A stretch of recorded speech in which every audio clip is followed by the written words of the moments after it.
Hello and welcome back to Jenna Gets Creative, and welcome back to the first book video since I changed my schedule. If you only watch my book videos and you're wondering what's been going on, yeah, I changed my schedule. There is an announcement video from a couple of weeks ago, and if you're actually not subscribed to this channel, or if you log out or go in a different browser or something, it's also the current channel trailer video for guest viewers on my channel homepage. Elephant in the room, yes, my hair is shorter, and also I decided not to put on makeup today because screw that, I can't be bothered. So yeah, thank you for noticing the shorter hair. No, it's not colored. I don't know if this is gonna look different on camera than before. The really red look that my hair had on camera before is an effect it gets in artificial light. And I don't know if that's still going to happen with the shorter hair. It is actually brown with very red undertones. Moving on. Today's video is going to be in 3 parts. First, I'm going to do just a book mail update. Physical books I have received since the last time I did a book mail update, plus or minus a couple of books. I don't remember what the last ones I put on an update were. The second and third segments will be in celebration of the fact that this is Pride Month. So I will be talking all about books that are very relevant to the topic of Pride. Section 2 will be books that I have read in the last year and loved, and Section 3 will be books on my TBR that I feel really fit into this category. So we're going to kick off book mail with a purchase that I'm feeling kind of guilty about. Probably shouldn't have purchased it. The Name of the Wind by Patrick Rothfuss, 20th Anniversary Edition, autographed with sprayed edges. It is so nice. There it is on the title page, autographed. Worth it, right? I was on a self-imposed book buying ban, but how could I not? Look at my other copy. Look at the copy I've been reading from. Look at this spine. It's gonna fall apart soon. I needed this. Back in February, I got some birthday money to spend frivolously, and I ordered 2 books. I ordered Cemetery Boys by Aidan Thomas, even though I'd already reviewed the ebook because I had pre-ordered the ebook during the campaign, so I had this book plate and I needed a book to stick it in. I will be talking about this one. This is in section 2, which is Steeped in Gold, because this is the book that was the headline of the winter preview for the HarperCollins Frenzy event, and I was so excited about it. Everybody was so excited about it. I have tried 3 times to read this book now, and I can't get more than 20% in, and I think it's going to be amazing once I get through that, but I have such a busy reading schedule right now, it hasn't worked out. Now we will move on to books that were sent to me. This one, technically my daughter's book mail. My mom keeps sending stuff for her, and recently some of the books that she sent, she ordered, she thought they were picture books, and they turned out not to be picture books. When I was this reading level, as a little girl, I read every horse book I could get my hands on, and this was not one of them, despite this book being much older than me. So when this one came, I started perusing the first couple of pages to see what it was like, to see if it would be nostalgically similar to the Pony Pals series, and next thing I knew I was 70 pages in. So I read it. It's really cute. Summer Pony by Jean Slaughter Doughty. Interesting name for an author writing horse books. Flames of Rebellion by Erin S. Jones. I read this one for a tour with Storytellers on Tour. Erin S. Jones was kind enough to send a physical copy. I believe I've already talked about this one in a recent video. It's kind of one of those the world ended and humanity survived, and now it's way in the future, but they've gone back to medieval technology, medieval culture. That's what it feels like. I'm not sure what the temporal setting actually is, but that with magic. It's really, really good. These plague doctors have been twisted into something very malicious, and I love it. Very good book. I rated this 5 stars, and I'm looking forward to the rest of the series. She's the One Who Gets in Fights by S.R. Cronin. I read this for a tour with Goddess Fish Promotions, and S.R. Cronin was kind enough to send a physical copy. I'm going to talk about this one in the next segment, so hold that thought. The Darkness Outside Us by Elliot Schreffer. Hope I'm pronouncing that right. This is one of the HarperCollins Frenzy books for the summer catalog. It was the one I was most excited about when I attended the online preview event, and it is one of the 2 that I was selected to receive. Unfortunately, the other one I was selected to receive didn't arrive. They're looking into it. I know which one it's supposed to be, and I have a digital copy, so I will read it, hoping it shows up. This one falls in the Pride category. We will be talking about it in just a minute. The Pixieland Diaries by Christina Bauer. These are books 1, 2, and 3. Book 1 just being called Pixieland Diaries. Book 2 is Kala, and book 3 is Dare. I reviewed both Kala and Dare through Tours with Goddess Fish Promotions. I believe I also spotlighted Dare with Espresso Book Tours. Through both of those, we were offered, if we participated, we were offered to contact Christina and get physical copies of her books. I normally don't take the authors up on that because I don't want them to spend the international shipping to Canada, but I love these so much. The offer was only on this one, but Christina is such a nice, such a sweet author. She sent all 3, which is really cool. I will link to my reviews of these 2. Someday I will go back and read this one. It's nice that I have a physical copy to read from now. And yeah, there's at least 5 books planned for this one, so look for more reviews on these coming up. Me, My Dad, and the End of the Rainbow by Benjamin Dean. I have also mentioned this in a recent one. I believe I used this one to replace a question in a recent tag video. I won a giveaway that a friend on Twitter was running. Not a rigged giveaway as far as I know. I think I did genuinely win it. So thank you so much, Oceans of Novels, for sending this one to me from Book Depository. I haven't read it yet, it is on my TBR, and we're going to talk about it in the 3rd segment. I believe this is the last one I have to update you guys on as book mail, because it's the last one that's actually here. This is The Woman with the Blue Star, and this is an adult fiction summer catalog new release from HarperCollins. It released in May. I'm a little late on it, but I'm really excited to read it. Let's just read the back, shall we? 1942. Sadie Galt is 18 and living with her parents amid the horrors of the Krakow ghetto. When the Nazis liquidate the ghetto, Sadie and her mother are forced to seek refuge in the perilous sewers beneath the city. Ella Stepanek, an affluent Polish girl, is on an errand in the market when she catches a glimpse of something moving beneath the grate in a street. Upon closer inspection, she realizes it's a girl hiding. Ella begins to aid Sadie, and the two become close, but as the dangers of the war worsen, they are tested in the face of overwhelming odds. Inspired by the harrowing true stories of bravery and sacrifice, The Woman with the Blue Star is an emotional testament to the power of friendship and the extraordinary strength of the human will to survive. Section 2. Pride books I have read in the last 12 months that I really think that you should check out during Pride Month if you can, or, in the future if you can't. First up, we're going to talk about Felix Ever After by Kaysen Callender. This is the story of a senior high school student, an arts student named Felix. Felix is a trans boy, and at the beginning of the year, he is outed by somebody unknown to him. And it's not that his classmates didn't know he was trans, it's that he kept everything about pre-transition very secret. That wasn't something that anybody was supposed to know.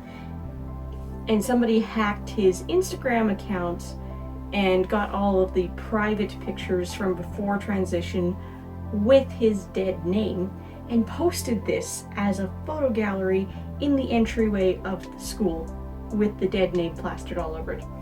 So this kind of spurs this school year long manhunt to figure out who did this, because whoever this is also continuing to send nasty messages through Instagram to Felix.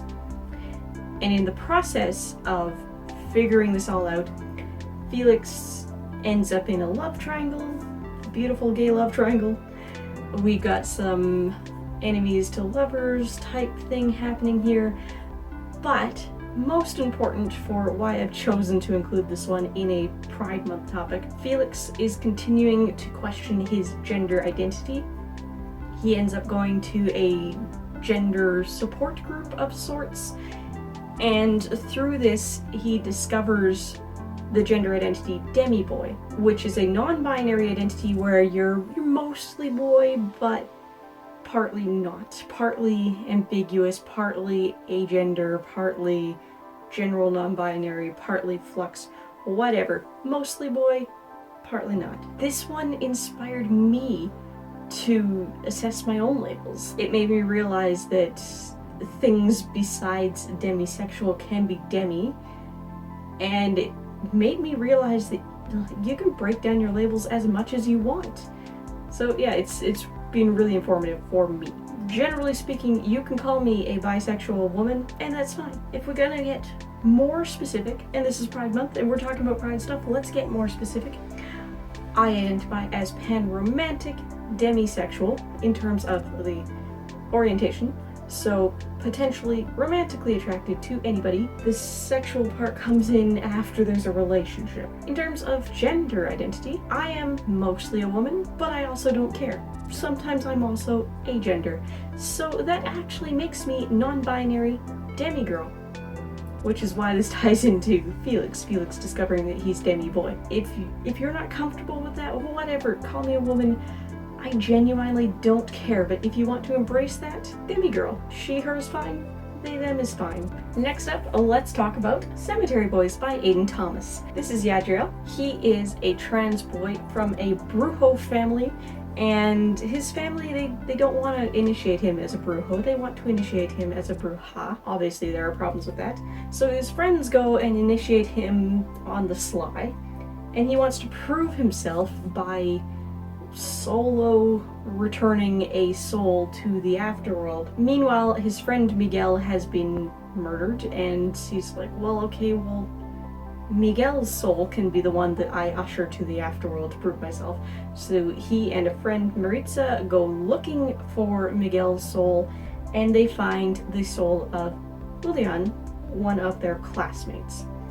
And it's several days of adventure of Yadriel and Maritza dealing with the ghost of Julian, trying to figure out what happened to Julian, because whatever happened to Julian probably happened to Miguel. And in the process, the two boys fall in love. It's beautiful. I love it. I highly recommend it. The link to the review will be in the companion blog post where all the books are listed. Next, let's talk about The Darkness Outside Us by Elliot Schreffer. This is my new favorite book. This is my favorite book of 2021. Excuse cat noises, the cat snuck in. This is humanity a bit into the future. The world kind of devolved into just two countries, one of them being an allegory for Russia. They're spacefaring now. We have Ambrose and Kodiak. Ambrose is the son of the head of the corporation that makes all of the spaceships, and he represents one of the two countries. Kodiak represents the other country, the Russian allegory. They think that they have been sent on a mission to rescue Ambrose's sister, who has sent out a distress call on one of Saturn's moons, Titan. Things are not as they seem. When they wake up on the ship, they've got a lot of surprises for them. I really can't tell you much about this plot because there is so much that's spoilable. What I will tell you, if you get a physical copy of this book and you're looking at the side pages and you're interested, what are those black pages? Don't look. Do not look. They are not illustrations. They are title pages for different sections, and they have text on them that will spoil the biggest plot point if you haven't got to the first one yet. And I mean the first one after the story has started, not this like starting title page. This is the most real feeling space travel science fiction book I've read in a long time. The technology feels really realistic. It feels like that's really where we would have gotten at that point in our future. I love the human element to it. This is two men isolated in space who learn to love each other, but sometimes they hate each other. Sometimes they're best friends, sometimes they're worst enemies, Sometimes they work together really well. Sometimes they just about kill each other. And it's beautiful. It's so well written. I absolutely must find other things written by this author now. And I have been shouting about this one from the rooftops. It's been about a week and a half since my review went out, and I have not unpinned it from the top of the blog yet. Next up, I very recently finished Pumpkin by Julie Murphy. This is the third book in the series that started with Dumplin'. In this book, Waylon and his twin sister are high school seniors, and well, they're both, he's gay, she's lesbian, they're both LGBTQIA. Waylon thought that they had like their lives planned out together, and then he gets this curveball. She's actually planning to go to a different college in a different state. That's got him really bummed out at the beginning of this book. So Waylon's really upset at the beginning of the year. He's spending all his time in the nurse's office if he can, because the nurse is one of his favorite people in the world. Then a friend leaks a video that he didn't want to share. He's totally embarrassed. He convinces his parents that he should just stay home for a couple of days.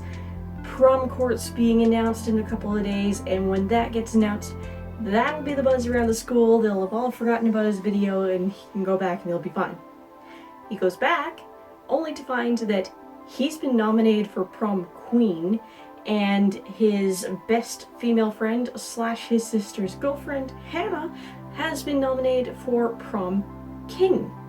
And together they decide, screw everybody who thinks they're bullying us, let's do it. She's the one who gets in fights. This is the third book in the War Stories of the Seven Troublesome Sisters. S.R. Cronin's writing these as a series of companion novels. The first one is She's the One Who Thinks Too Much. You definitely do have to read that one first. It has the most world building in it. The second one is She's the One Who Cares Too Much. Arguably, you could interchange She's the One Who Cares Too Much with She's the One Who Gets in Fights.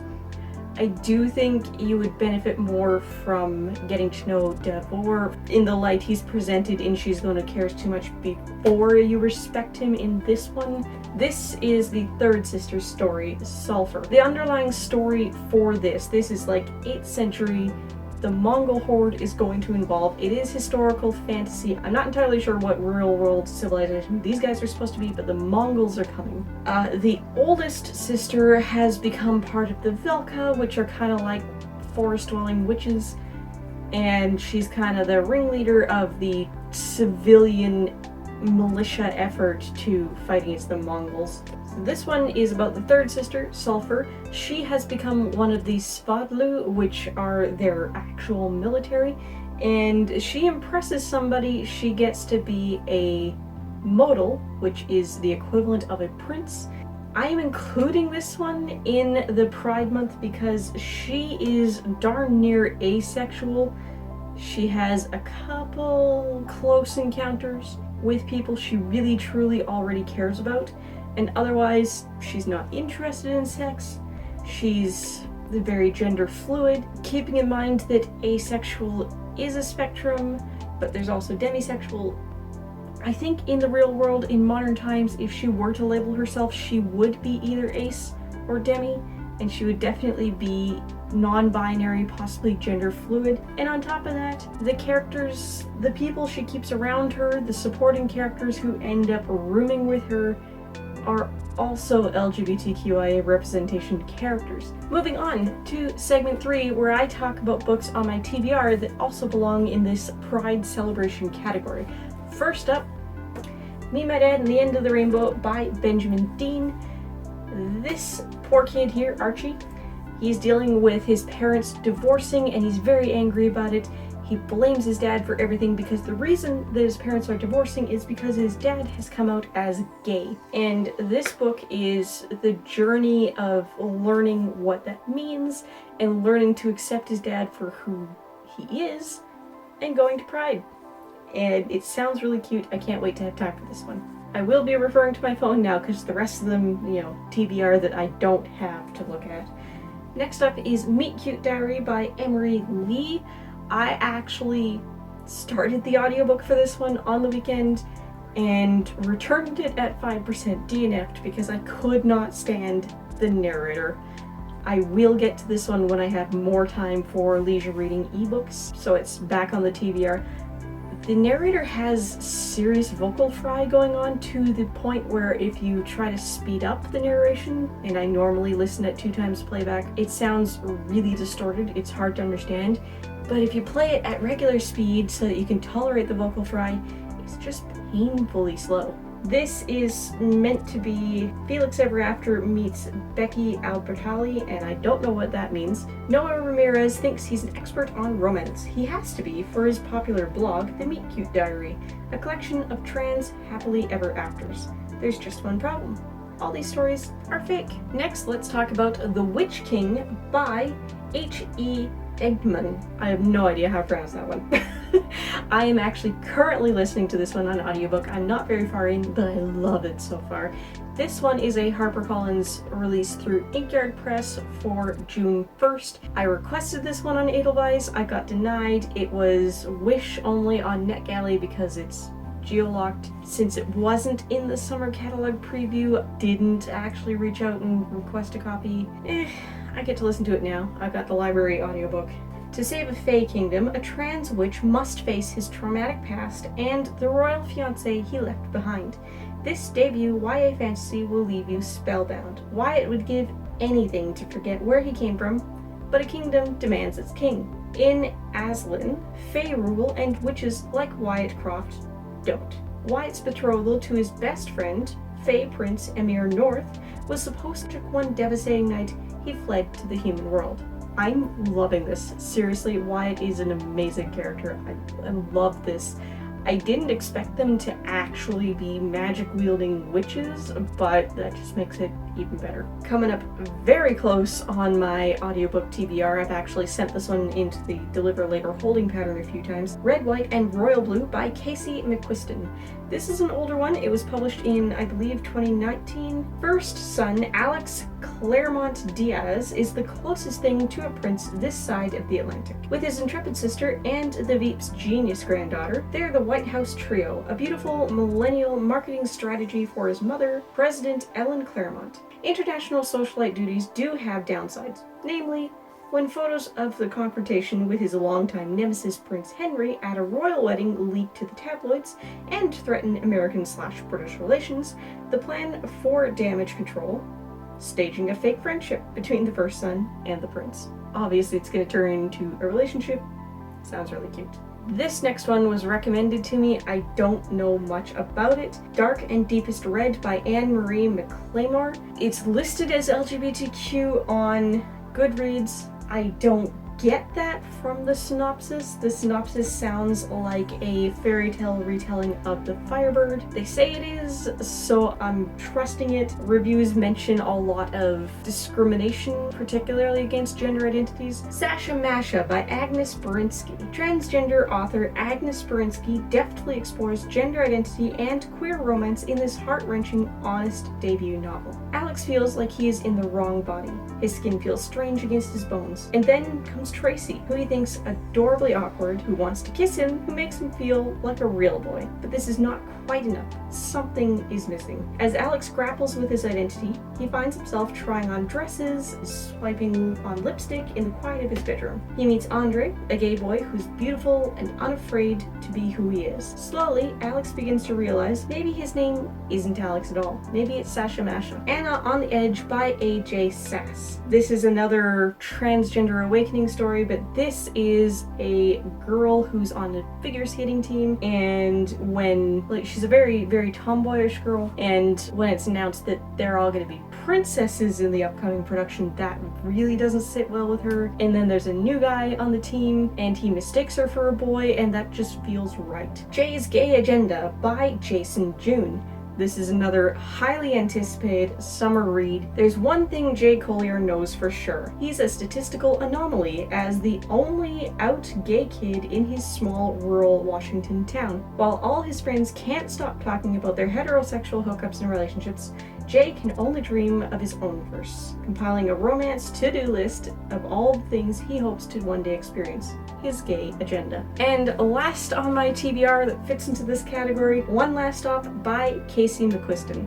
Yes, the same author as Red, White, and Royal Blue. This one is much newer. A lot of people were scrambling to get ARCs in the spring, so I'm really looking forward to it. For cynical 23-year-old August, moving to New York City is supposed to prove her right. That things like magic and cinematic love stories don't exist, and the only smart way to go through life is alone. She can't imagine how waiting tables at a 24-hour pancake diner and moving in with too many weird roommates could possibly change that. And there's certainly no chance of her subway commute being anything more than a daily trudge through boredom and electrical failures. But then there's this gorgeous girl on the train, Jane. Dazzling, charming, mysterious, impossible Jane. Jane with her rough edges and swoopy hair and soft smile, showing up in a leather jacket to save August's day when she needed it most. August's subway crush becomes the best part of her day. Pretty soon, she discovers there's one big problem. Jane doesn't look like an old school punk rocker. She's literally displaced in time